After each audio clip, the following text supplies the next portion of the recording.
As music creators, we were inspired by someone to start making music. Our initial inspiration can often turn into idolizing or even mimicking once we begin to be influenced by those who made us want to start our music creation journeys. This can be dangerous as this type of behavior creates a false reality of what the outcome of our efforts would be, while also taking away from our own uniqueness. Rather than mimic, we should instead study those who inspired us to create music.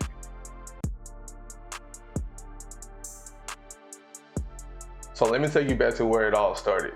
So for me, growing up in Monroe, Louisiana, heavily influenced by the music that was happening in Louisiana at the time. I'm a 90s baby, 96. So y'all all know the saying, Cash Money taking over from the 99 to the 2000. So I was heavily influenced by that sound, Master P, the whole No Limit, even going over to Texas with UGK or 8-Ball MJG, all types of Southern hip hop was my influence. Also, I was influenced by gospel from my grandma and my mom, R&B and soul from my mom as well. My first time hearing Christian hip hop was actually with my dad. So you had that sprinkled in all in one as I was growing up as a kid. Now, when I started making music, so I graduated in 2014 from high school. So, that 2010s era, that was your Zaytovens, your Metro Boomins, your 808 Mafias, Southside, Mike Will made it. Like Atlanta, it's huge. And my favorite rapper is T.I. T.I. and Lil Wayne. So those are my two favorite rappers. Really more T.I. than Lil Wayne, but that's another story. But I was inspired by Metro Boomin, by Zaytoven, because that's what I was hearing as I was entering into college, as I was in high school listening to Future or, listening to Drake when he first came out in 09-ish. That's all we were playing. Of course, you had Snap. We had that going on while I was in high school. A lot of dance music, the jerk movement. All of this happened while I was in high school. So as I started to produce, most of that stuff faded away. Most of the dance type sounds, they went away and you had more of the trap sound. So when I first started making beats, let me backtrack. So I'm a marching band kid. So I grew up playing the trombone from 6th grade all the way to 12th grade. So not only was I influenced by the music that I was hearing, but I was also influenced by the music that I was playing. So you have your Earth, Wind and Fires. You have what else? We played Keep Watching by Michelet, which is one of my school staple songs. All I Do by Stevie Wonder. These are songs we play all the time. So naturally, as you play them, it starts to get into your sonic DNA. You start to pick up on, okay, why does this song feel the way it feels? Why does it feel the way I feel when I play it too? So you get that. So you get a marching band, then you get the trap influence. Then I have a musical background as far as my family history too. So you get those elements from my family, what I'm hearing at home, and then you put that all into one. But my initial production style was trap because that's what was popular at the time. So you trying to get on, you thinking, oh, let me do what's successful and then I'm gonna be successful too. Nah, it don't work like that.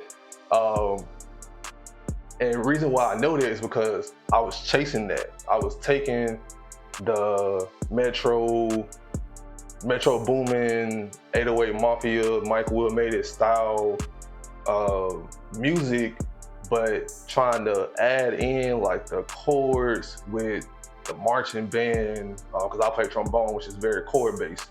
So I'm trying to put what I love with what's popping, all into one thing. It didn't work.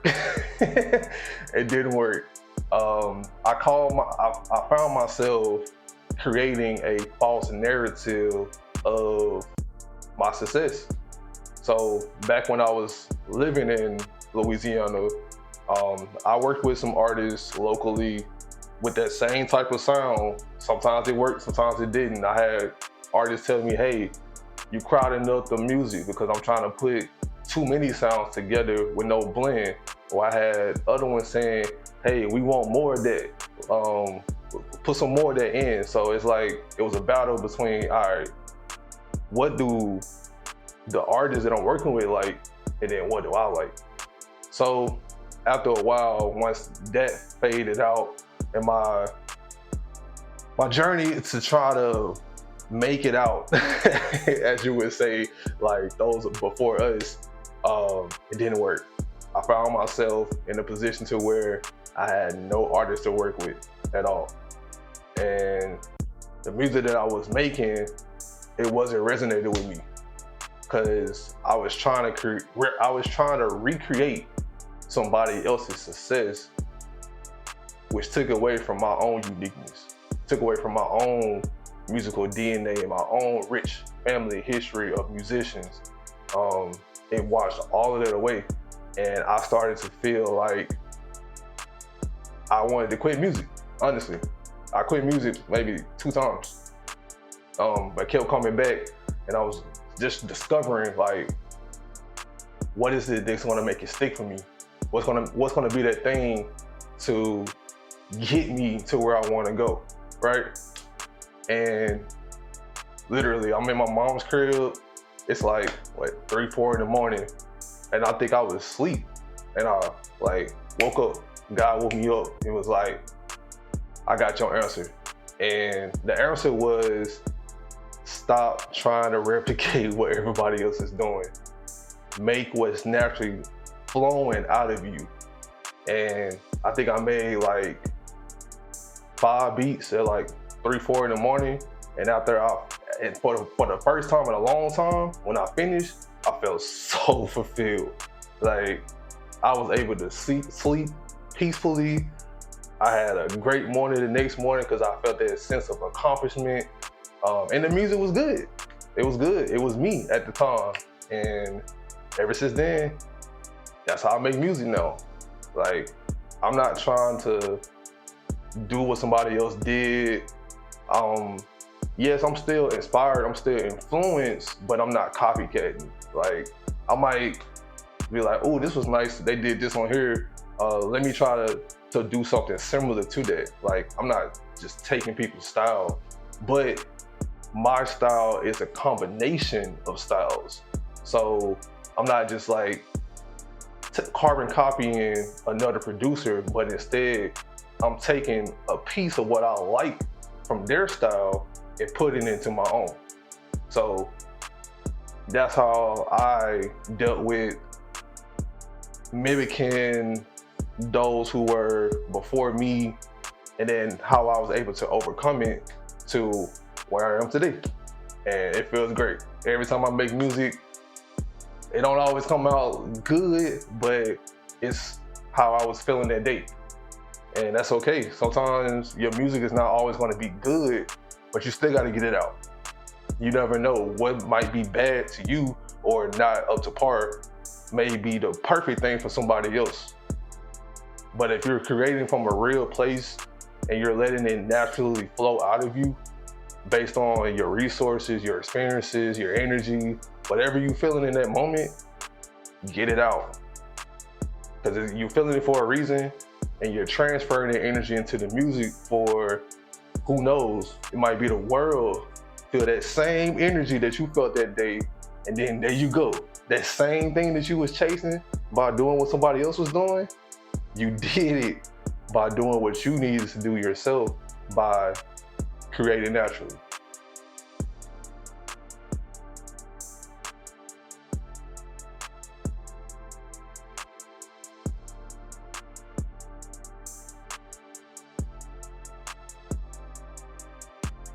With that being said, we all know how contagious influence can be. But rather than idolizing those who made us want to create music, we should instead be inspired by them to create our own lane.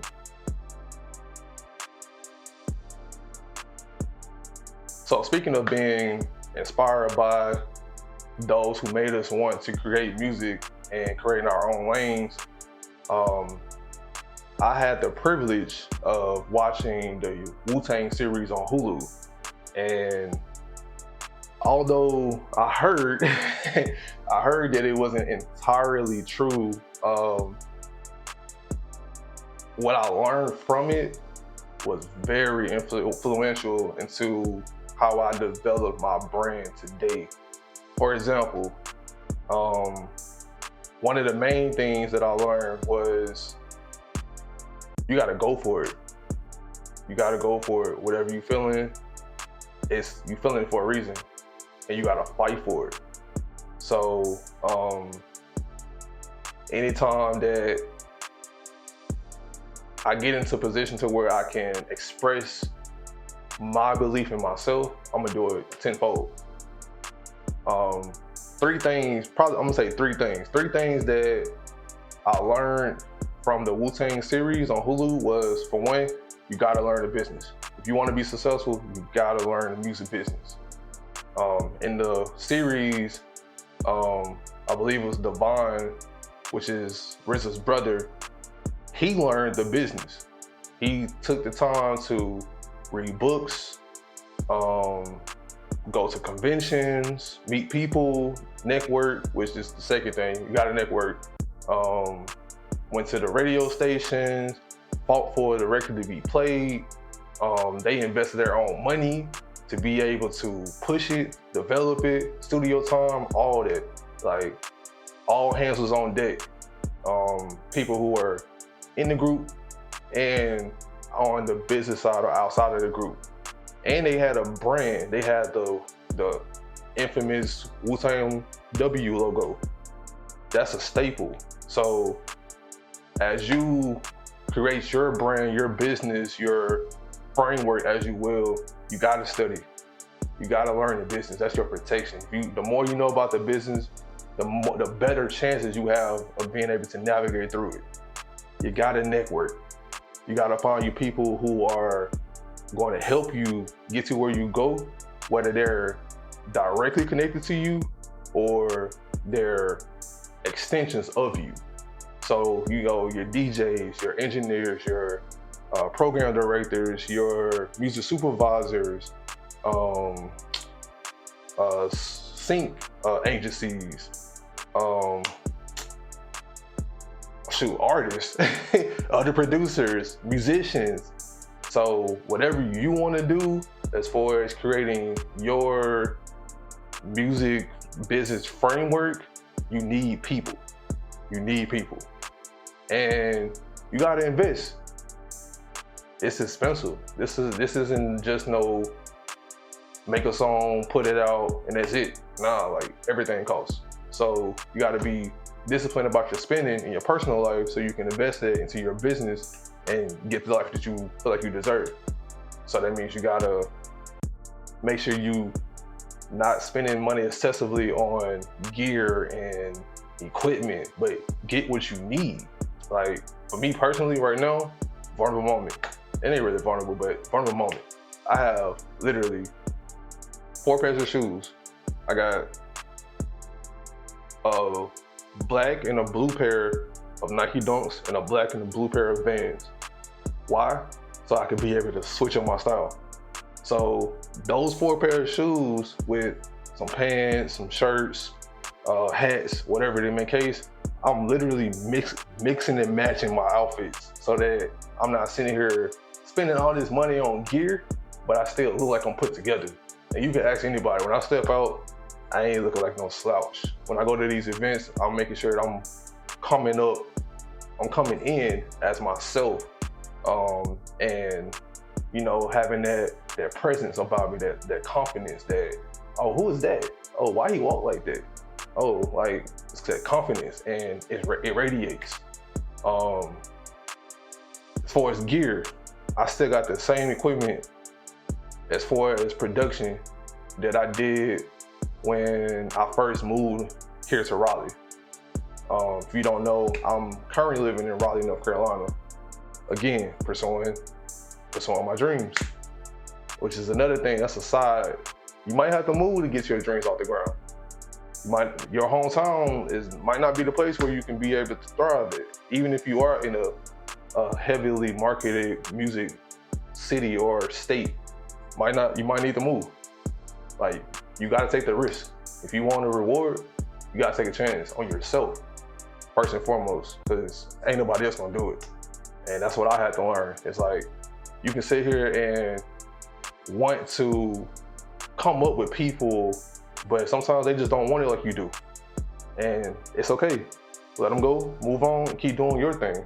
But don't be defined by who you're trying to make it with, to the point where it holds you back from coming forward as who you should be. So my best advice is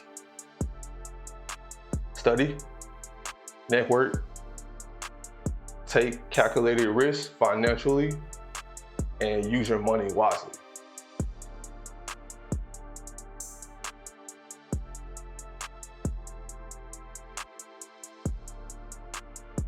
We are inspired and influenced by those who made us want to create music because of their authenticity.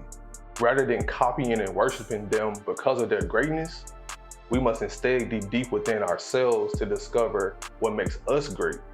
Once we discover the greatness that is already inside of us, we must use it to define what makes us authentic as well. Our sounds, our stories, and our journeys equals our power. We must take control of our own destiny sooner rather than later to protect the light that resides inside of all of us. Thank you for watching another episode of Frequencies Expanded, and make sure to check out the free stuff in the description of this video. Peace.